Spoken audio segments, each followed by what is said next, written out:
Buen día. El día de hoy vengo por parte de mi clase de genética médica para exponer el tema de diabetes mellitus tipo 1 y 2.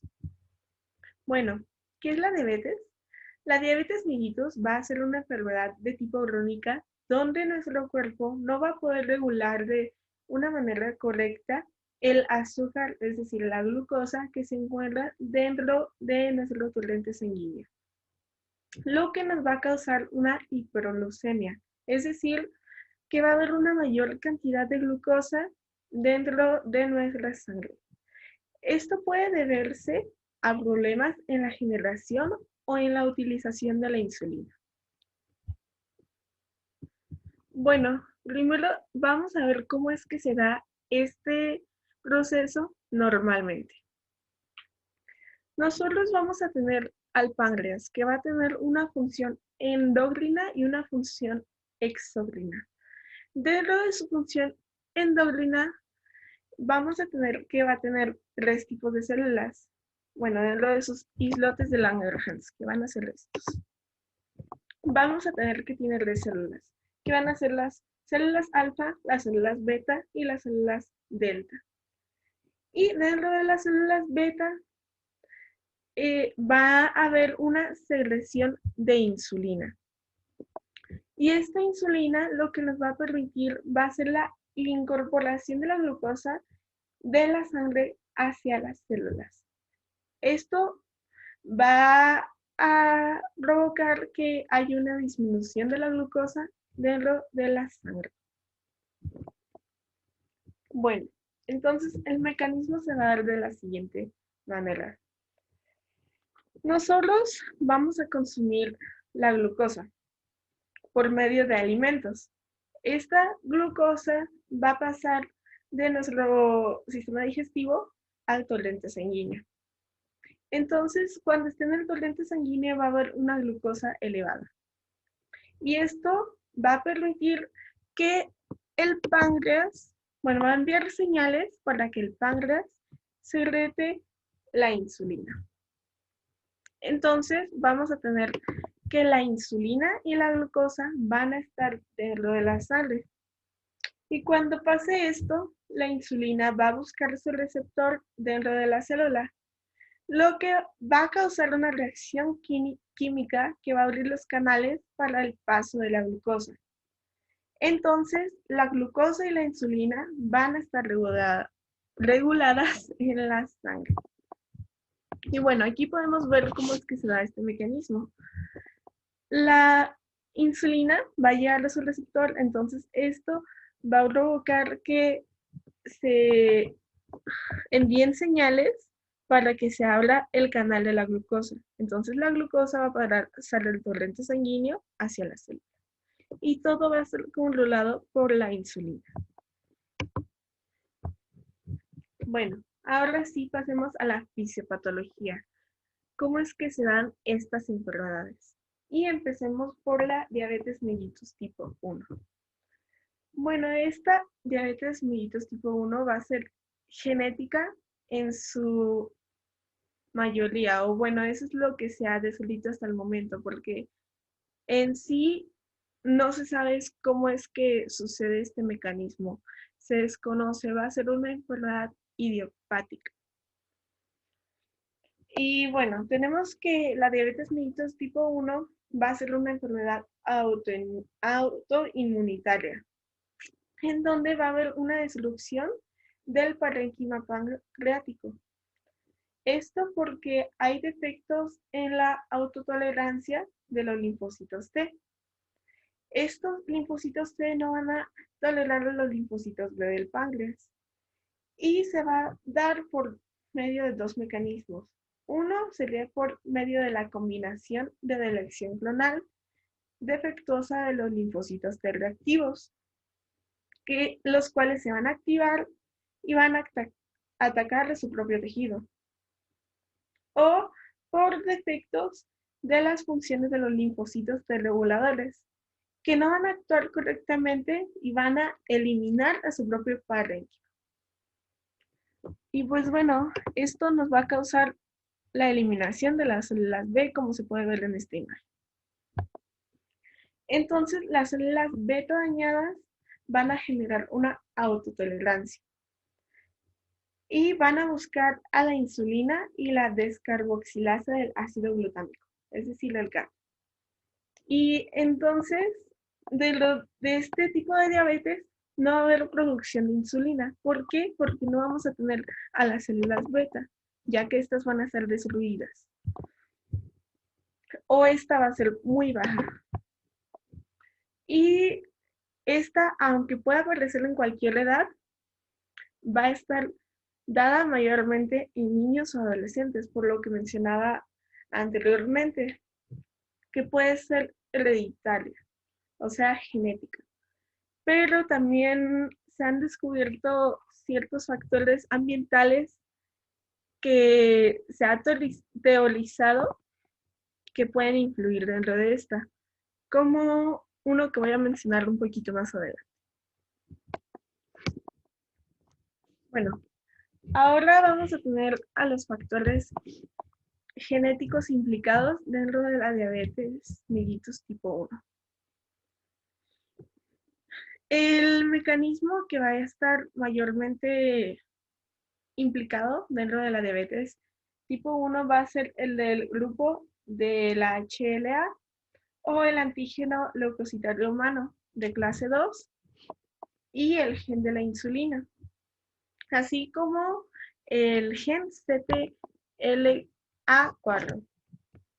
Y dentro del HLA va a ser en especial el HLA-DR y el HLA-T4, DR4, perdón, los cuales se van a encontrar en el cromosoma 6, el brazo corto, la región 2 y la banda 1, que va a ser esta región.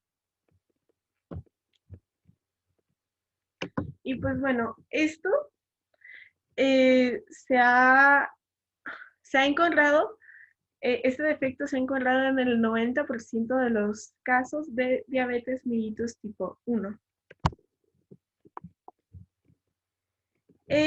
Y también se va a dar mayormente en los grupos étnicos que van a ser los escarabadanos y los sardos. Y pues bueno, aquí vamos a tener otros genes que también pueden estar implicados dentro de este mecanismo. Aquí tenemos los del HLA, el de la insulina, que va a ser la del cromosoma 11 en el brazo corto, en la región 1 y en la banda 5. Bueno, también tenemos el gen PTPN22, el CTLA4, que ya lo había mencionado, y el IL2RA CD25. Bueno, también vamos a contar con ciertos factores ambientales dentro de esta diabetes. Pero estos factores ambientales van a ser un enigma y no se ha descubierto en sí si pueden ser causantes de este tipo de diabetes. Hay muchos que van a estar, que se dice que van a ser relacionados, pero este es el más aceptado, que va a ser el del virus. Este puede ser causado por el virus, en donde los anticuerpos van a eliminar al virus, pero también a los antígenos de los islotes de Langerhans, es decir, a las células beta, que van a estar encargadas de la secreción de la insulina, como ya lo había dicho antes. Entonces, estos anticuerpos van a eliminar tanto al virus como a nuestras propias células. ¿Y esto a qué se debe? Bueno, esto se debe mayormente a que los virus y las células beta van a compartir epitopos. Esta va a ser la porción que va a reconocer el sistema inmunitario, o sea, las células de defensa que son los linfocitos T, los cuales van a eliminar el virus y los antígenos de los islotes, creándose así una reactividad cruzada, ya que como tienen esos mismos epitopos, ambos van a ser eliminados. Y bueno, algunos de los virus que han sido descritos como posibles causantes de esta enfermedad son la rubiola, la citomegalovirus, el coxsackie, etc. Hay que recordar y recalcar un poco que estos factores ambientales todavía son teóricos. No, no se sabe a ciencia cierta si pueden causar la diabetes mellitus tipo 1 o no. Bueno, ahora sí, pasemos con las manifestaciones clínicas. Estas manifestaciones que tenemos en este primer plano van a estar dentro de la diabetes mellitus tipo 1 y la diabetes mellitus tipo 2, que van a ser la poliuria, que van a ser las ganas excesivas de ir al baño, la polidipsia, que van a ser la sed excesiva, la polifagia, que va a ser la necesidad excesiva de consumir alimentos, y la pérdida de peso. Y ya que notamos que todas comienzan con la P, van a ser llamadas las 4P.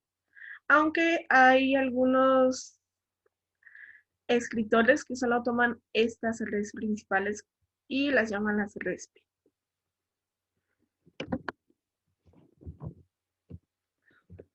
Otras de las manifestaciones van a ser la fatiga, la visión borrosa, la debilidad, el hormigueo en los pies, la irritabilidad y otros cambios de humor y la incontinencia urinaria. Esta va a ser común en los niños que no se hacían antes del baño en la cama. Bueno, ahora sigamos con la fisiopatología de la diabetes mellitus tipo 2. Esta también va a ser llamada de comienzo en la edad adulta o diabetes no insulinodependiente. Y esta va a ser la causante de la mayoría de los casos de diabetes mellitus.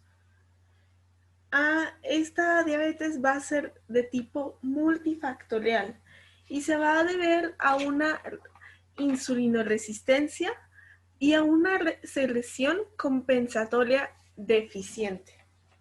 Y bueno, ¿qué es lo que sucede o por qué es que se da este tipo de diabetes?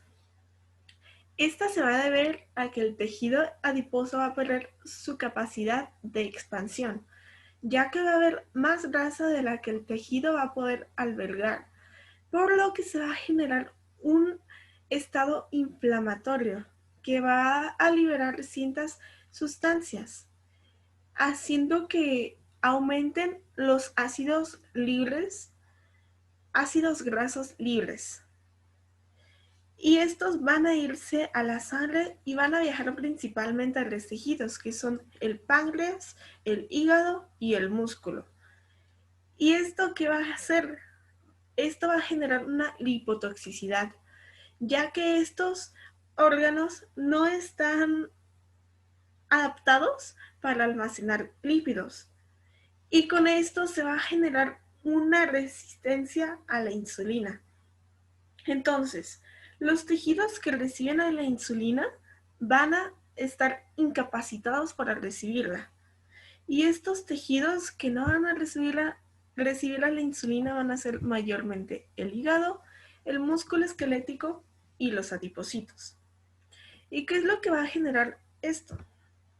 Bueno, esto va a generar una inhibición en la producción endógena, es decir, una incapacidad, por lo que va a haber una disminución en la gluconeogenia, es decir, en la salida de glucosa. También el hígado va a eliminar la glucosa que tiene guardada y la va a liberar hacia la sangre. Y esto nos va a provocar que haya más glucosa en ayunas. Es decir, antes de la ingestión de alimentos. También va a haber una disminución en la captación de glucosa y en la síntesis de glucógeno. Entonces, el músculo esquelético no va a poder sintetizar glucosa ni captarla, por lo que va a haber una mayor glucosa postprandial, es decir, después del consumo de alimentos. Y también va a haber una inhibición de la lipoproteína lipasa, lo que nos va a generar una mayor cantidad de ácidos grasos libres, lo que a su vez nos va a provocar una mayor lipotoxicidad. Y pues bueno, también dentro de este mecanismo fisiopatológico puede haber o no una disfunción de las células beta. Como vemos aquí, va a haber una mayor cantidad de glucosa en sangre. Entonces, ¿cómo va a reaccionar nuestro organismo a esta glucosa que no se debería de tener? Pues bueno, va a reaccionar sintetizando una mayor cantidad de insulina. Es decir, que va a haber una mayor cantidad de insulina en nuestro cuerpo. Y es por esto que en las etapas iniciales de la diabetes se va a encontrar una mayor cantidad de insulina por este mecanismo.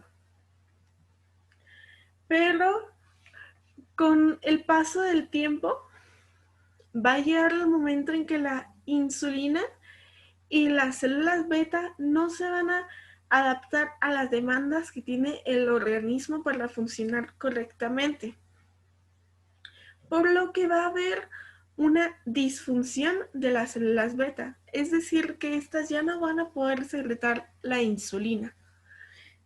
Y esto también se puede deber a que la glucosa aumentada va a actuar como un tóxico para el páncreas y va a destruir la insulina del interior de las células beta. Y esto va a agravar aún más la hiperglucemia.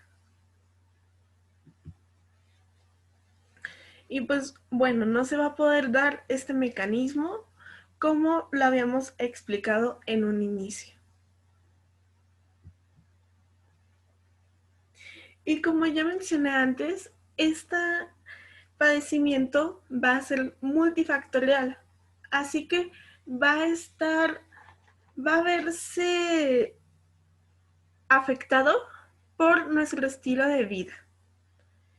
Y esto puede deberse a nuestra dieta, cuando tenemos una alimentación hipercalórica, un aumento de las grasas, también a un sedentarismo, es decir, a la ausencia de la actividad física. También se puede deber a un envejecimiento, a los cambios en la microbiota y a la mala nutrición durante el embarazo. Y bueno, también puede ser causada o agravada o puede aparecer más pronto por otros padecimientos, como lo son la obesidad, que va a ser una de las principales causas o detonantes de esta enfermedad. También la hipertensión, las lesiones o la extracción del páncreas, que como pues ya vimos, esta va a ser el encargado de la secreción de la insulina, y un historial pasado con diabetes gestacional. Ahora pasaré a describir los factores genéticos dentro de la diabetes mellitus tipo 2. Hay que recalcar que dentro de la diabetes mellitus tipo 2 se ha relacionado los factores genéticos, pero aún no se ha descrito un gen específico que esté implicado dentro de este diabetes, aunque sí se han descrito una gran cantidad de genes que podrían estar implicados o que están implicados en una región en específico.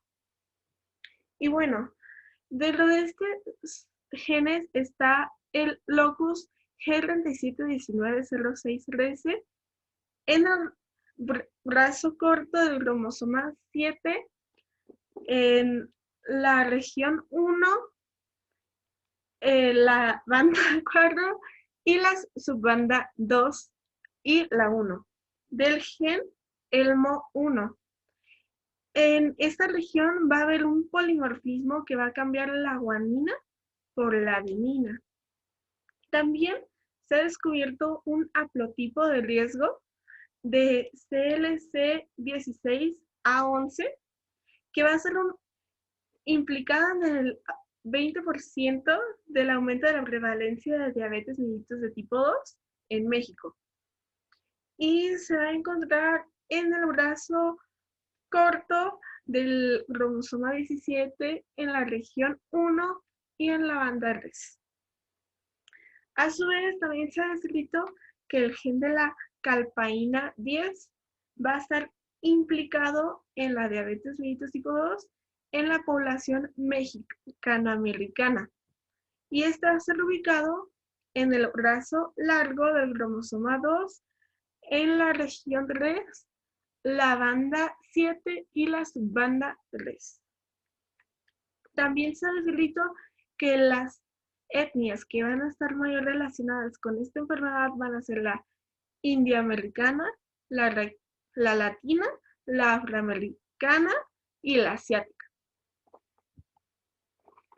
Y pues bueno, aquí podemos ver una gran cantidad de genes que van a estar implicados dentro de la diabetes mellitus de tipo 2.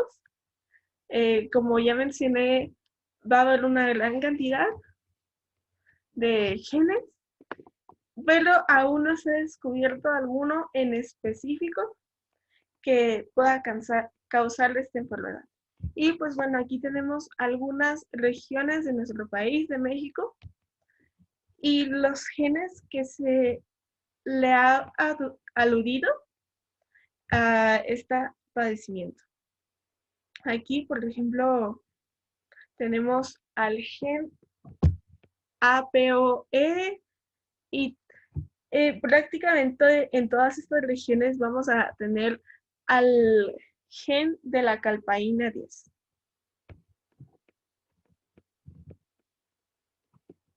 Y pues bueno, como ya mencioné anteriormente, dentro de las manifestaciones clínicas de la diabetes mellitus de tipo 2 también se va a encontrar, al igual que en la diabetes mellitus de tipo 1, la poliuria, que va a ser las ganas excesivas de ir al baño, la polidipsia, la sed excesiva, la polifagia, que va a ser las ganas excesivas de consumir alimentos, y la pérdida de peso. Aquí se va a encontrar también la fatiga, la visión borrosa, la debilidad, pero también vamos a tener la diabetes mellitus de tipo 2, infecciones frecuentes, piel oscura como se muestra en la imagen. Esa va a ser una característica diagnóstica muy importante. Y las llagas que tardan en sanar.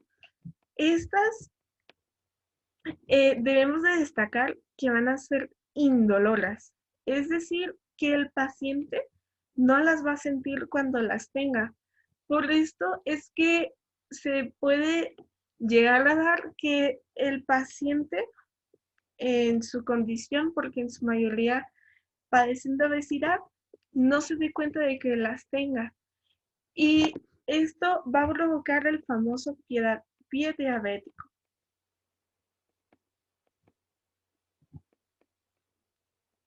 Y pues bueno, aquí tenemos algunas de las características y diferencias entre la diabetes mellitus de tipo 1 y la diabetes mellitus de tipo 2.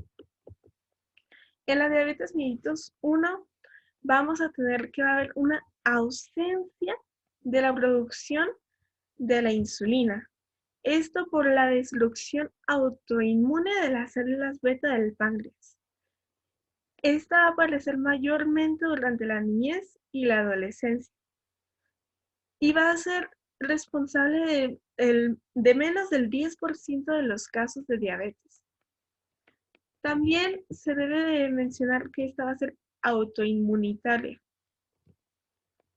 Y pues bueno, en la diabetes mellitus de tipo 2 va a haber una resistencia a la insulina.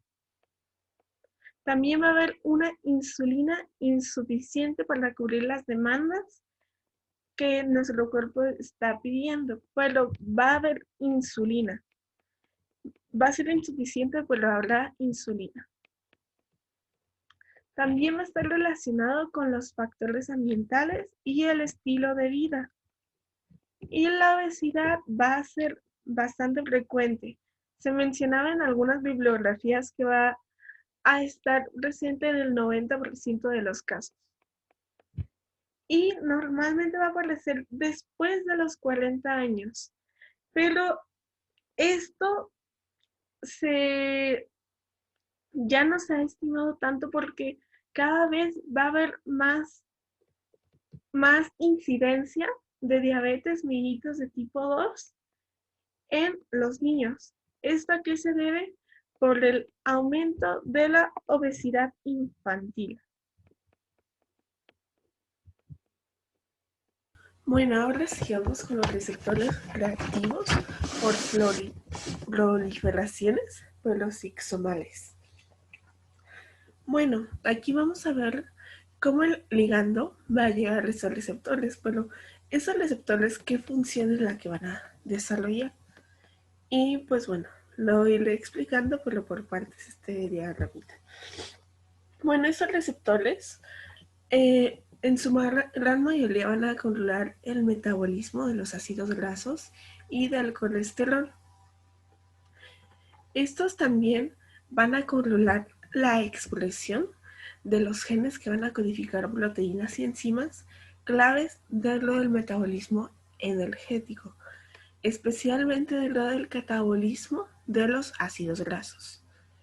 También van a estar implicados en el control de la utilización de la glucosa,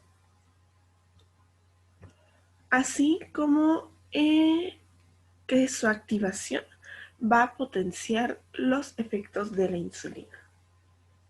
También van a estar implicados dentro de la activación de derivaciones de acil-CoA y en la beta-oxidación, que esta beta-oxidación nos va a ayudar a la formación de acetil-CoA. Muy bien.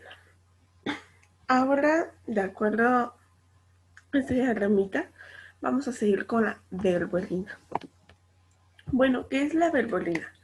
Yo estuve estudiando un poquito acerca de ella y se mencionaba que es un tratamiento que se les da a los diabéticos.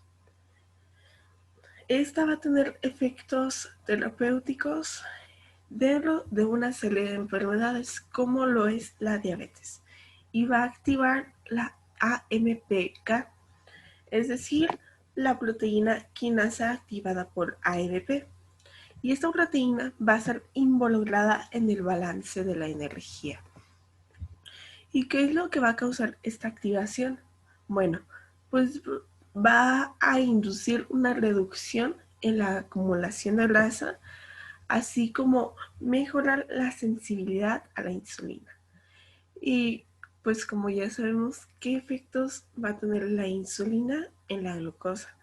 Pues que va a poder pasar a la célula.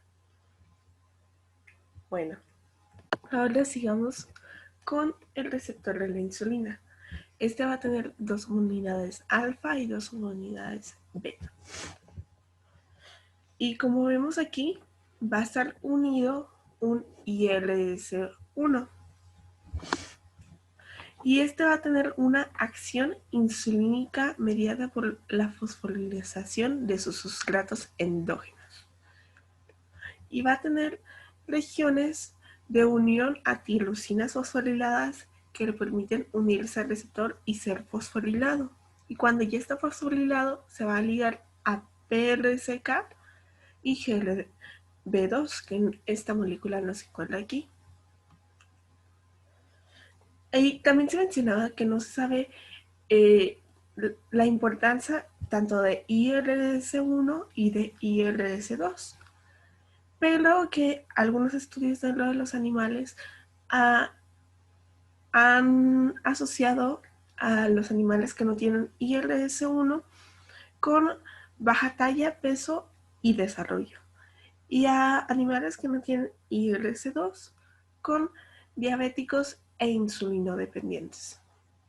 Bueno, entonces aquí tenemos el PRCK, que va a ser la fosfatidilinositol 3 sinasa. Y va a tener dos subunidades, una catalítica que va a ser la P110 y una reguladora que va a ser la P85. Esta P110 va a ser desinhibida, fosfolila varios fosfolípidos generando fosfatidinosinatato trifosfato, que va a ser PIP3, y este va a fijar a la membrana y va a activar PDK1 y AKT. Y bueno, también se mencionaba que algunos experimentos en el bloqueo de la activación de P3CK van a reducir drásticamente la expresión del GLUT4 en la membrana plasmática y va a perderse el fren antiliposis de la insulina, lo que va a activar el glucógeno sintetasa, por lo que se va a reducir de forma importante en la síntesis de proteína y de DNA.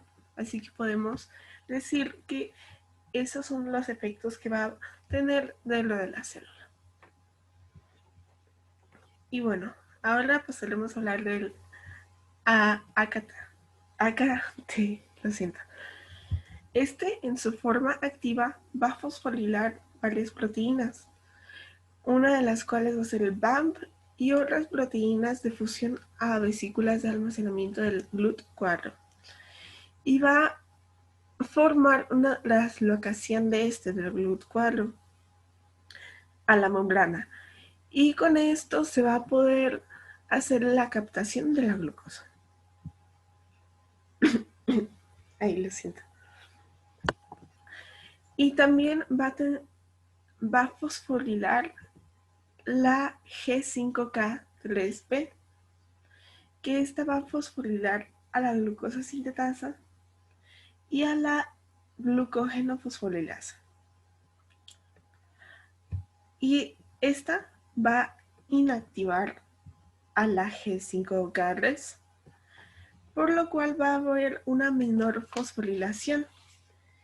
Y esto nos va a dar como resultado una mayor síntesis y una menor degradación del glucógeno. Y bueno, también se mencionaba que va a fosforilar las proteínas ribosomales P736K y cuadro B1A, que van a ser factores del inicio de la reducción y la van a activar. Y con esto se va a estimular la síntesis de las proteínas. Y pues bueno, también aquí vemos como las FFAs también van a hacer que se cree el acetil-CoA, y esto, como podemos ver, va a ser de manera reversible.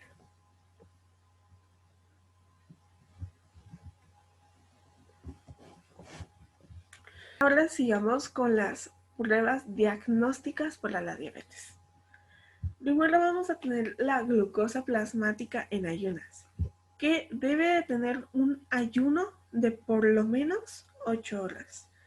Y pues bueno, dependiendo de sus resultados podemos ver si la persona se encuentra en un rango normal, es prediabética o ya cuenta con diabetes.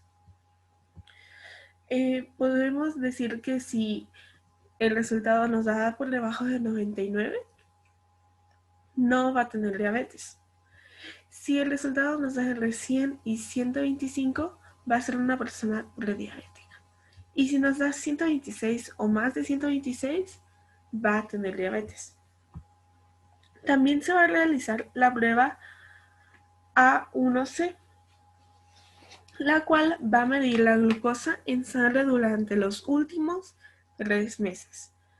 También va a ser la prueba de la hemoglobina A1C, de la HbA1c y la hemoglobina glucosilada.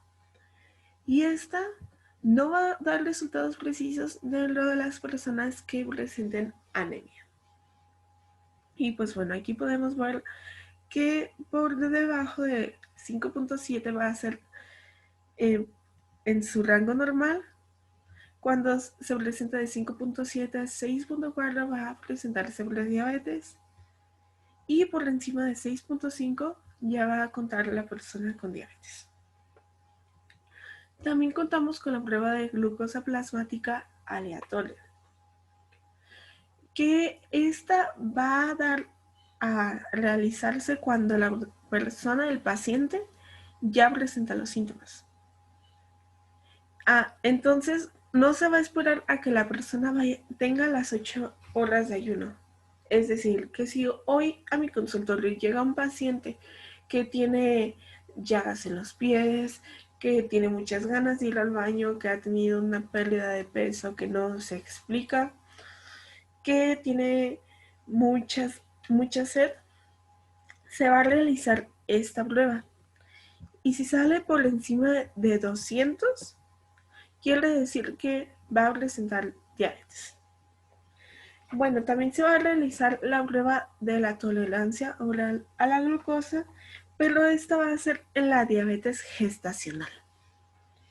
Y las pruebas de derivado, la cual se hace en ámbitos experimentales para la detección de la enfermedad y se van a hacer también en busca de complicaciones.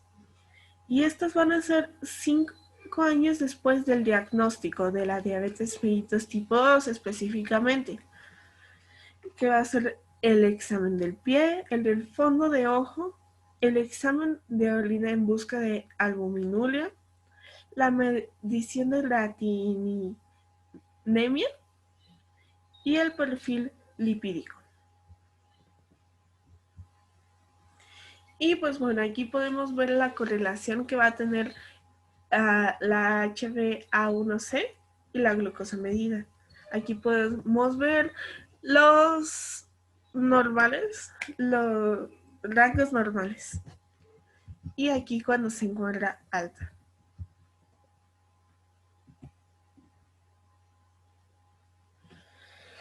Bueno, y como podrán ver anteriormente, dije las pruebas diagnósticas para la diabetes en general. Pero, ¿cómo es que podemos saber qué tipo de diabetes es? Bueno, para esto se pueden utilizar cualquiera de estas pruebas diagnósticas. Tenemos primero el péptido C, la cual va a buscar cuánta cantidad de péptido C se encuentra en la sangre, ya que el nivel de este péptido por lo general va a corresponder al nivel de la insulina que hay en el organismo. También vamos a tener la prueba diagnóstica de los anticuerpos contra el ácido glutámico descarboxilasa, que también va a ser anti-GAD o GADA,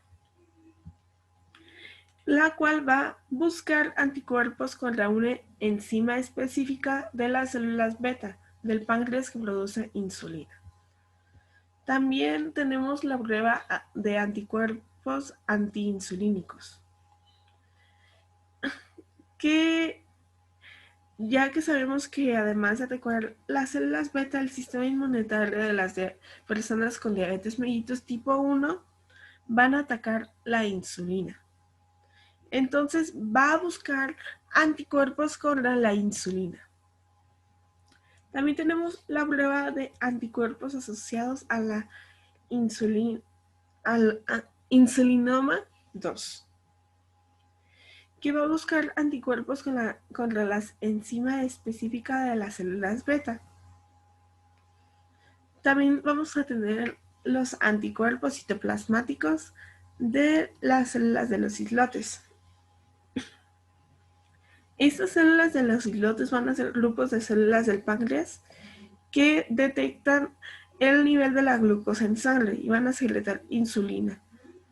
Conforme a ello, este análisis va a examinar la relación entre los anticuerpos de las células de los islotes en los seres humanos y una variedad de proteínas de las células de los islotes. Y también tenemos la prueba de transportadores 8 del zinc. Esta es la prueba más reciente para la detección de diabetes mellitus de tipo 1, ya que va a detectar los anticuerpos contra una enzima específica de las células beta y no va a estar disponible en todas partes. Y bueno, cada una de estas pruebas nos va a ayudar a distinguir si va a ser una enfermedad autoinmune o no lo es. Esto quiere decir que cuando algunas de esas pruebas nos den positivo, nos van a indicar el tipo de diabetes. Va a ser diabetes mellitus de tipo 1, ya que estas pruebas van a ser para detectar si nuestro cuerpo está generando anticuerpos para nuestro mismo cuerpo, por así decirlo. Entonces, eso quiere decir que va a ser una diabetes mellitus de tipo 1. Bueno, vamos a tener algunos tratamientos. Que, pues, los más importantes, más que nada dentro de la diabetes mellitus de tipo 2, van a ser la dieta y el ejercicio, ya que esta dieta debe de ser una dieta balanceada y bastante estricta, en donde no se abusa del consumo de la glucosa. También para prevenir las complicaciones se va a recetar bloqueadores del sistema renina-angiotensina, que van a ser inhibidores de la SA o bloqueadores del receptor de la angiotensina 2, las estatinas y aspirina. Bueno, en el tratamiento específico, dentro de la diabetes mellitus de tipo 1, va a ser la insulina, y en la diabetes mellitus de tipo 2 van a ser algunos otros medicamentos que va a ser los hipoglucemiantes orales, los agonistas del receptor del péptido semejantes al glucagón, que va a ser la GLP-1, también algunos inyectables, la insulina o una combinación de todos estos. Y pues bueno, aquí tenemos otros más medicamentos que se pueden recetar dentro de la diabetes mellitus de tipo 2. Uno va a ser la metformina, otros van a ser los agonistas del receptor GLP-1, como la Victoza. Otros van a ser los tiazolidinedionas, que van a ser un ejemplo la Avandia. Otros los inhibidores de la SGLT2, como la Invokana.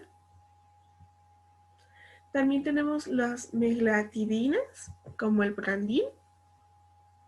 Tenemos los inhibidores de la DPP4, como la Onglyza.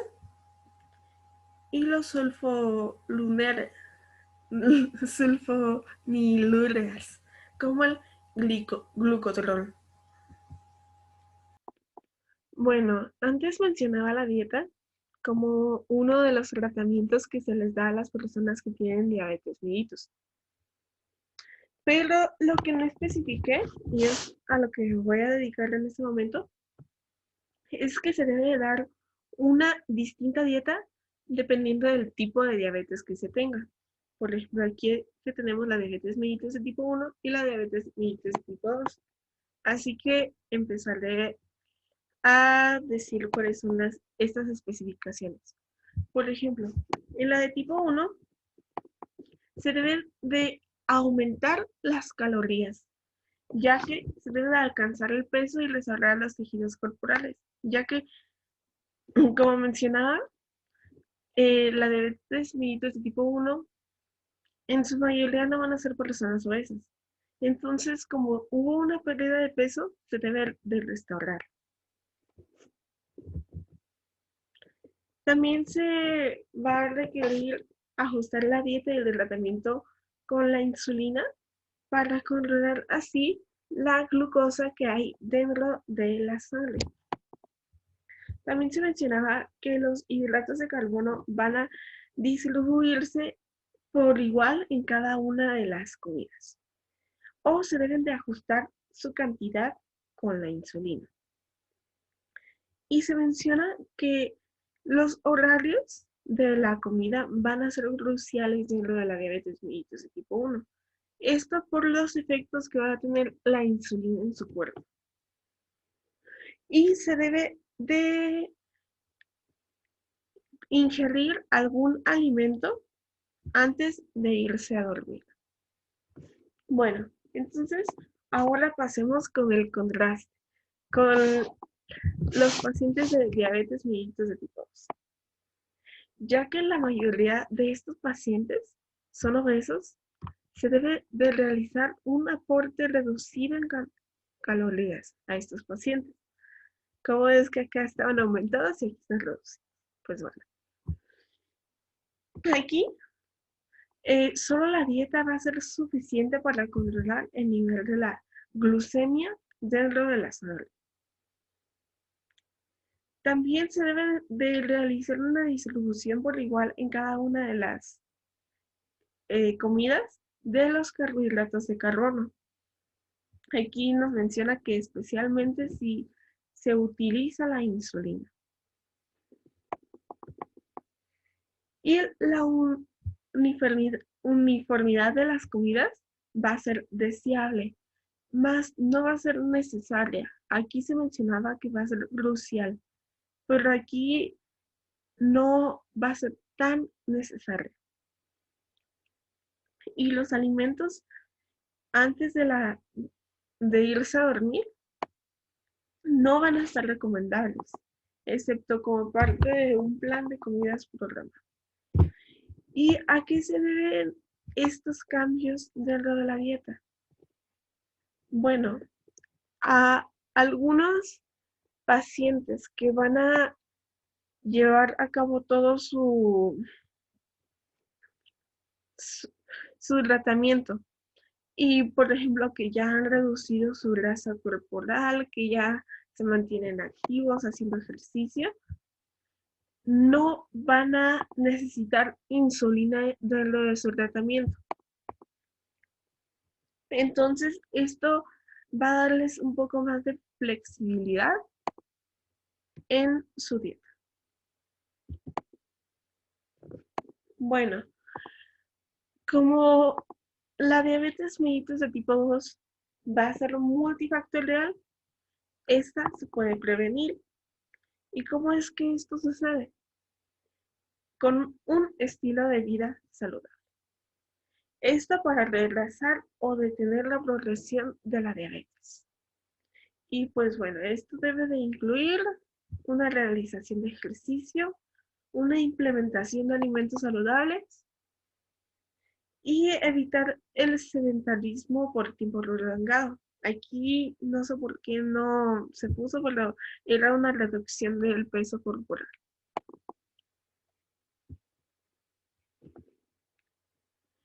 Y ahora pasemos con la epidemiología. Dentro de la diabetes hemos tenido un aumento bastante preocupante, ya que desde en 1980 había 100 millones de casos de diabetes dentro del mundo, pero en 2014 aumentó a 422 millones de casos. Es decir, aproximadamente aumentaron 240 millones de casos en 34 años. Y eso es algo bastante preocupante porque es más del doble.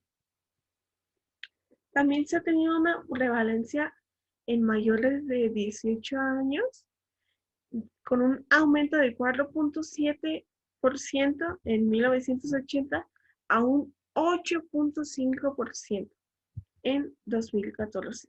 Es decir, casi el doble. Y del año 2000 al 2016 ha aumentado en un 5% en la mortalidad prematura. Es decir, antes de que se tenga estimado que la persona va a fallecer. Y eso son datos bastante preocupantes que debemos de realizar algo con ellos. Y pues bueno, aquí tenemos algunas estadísticas dentro de nuestro país, que es México. Y la diabetes podemos ver que se encuentra como la segunda causa de mortalidad en México, con un 15.4%, solamente rebasada por las enfermedades cardíacas en un 19.9%. Y aquí podemos ver la prevalencia de diabetes, ya que esta ha aumentado de 2012 a 2016 en mujeres de un 9.67 a un 10.3%. Y en hombres se ha reducido de un 8.6 a un 8.4, pero podemos ver cómo en las mujeres ha aumentado casi un punto. Y pues bueno, esto también se va a deber a la prevalencia de la obesidad y el sobrepeso en los adultos, ya que como aquí menciona, el 90% de los casos de diabetes mellitus se relacionan con sobrepeso y obesidad.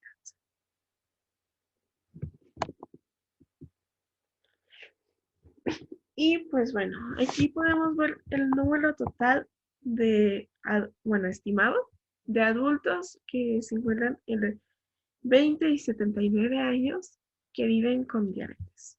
Y este es del 2017. Y como podemos ver aquí, México se va a encontrar entre los países con los que más se cuenta con diabetes mellitus. Aquí podemos ver que tiene más de 2 millones de diabetes que cuentan con esta enfermedad, con este padecimiento.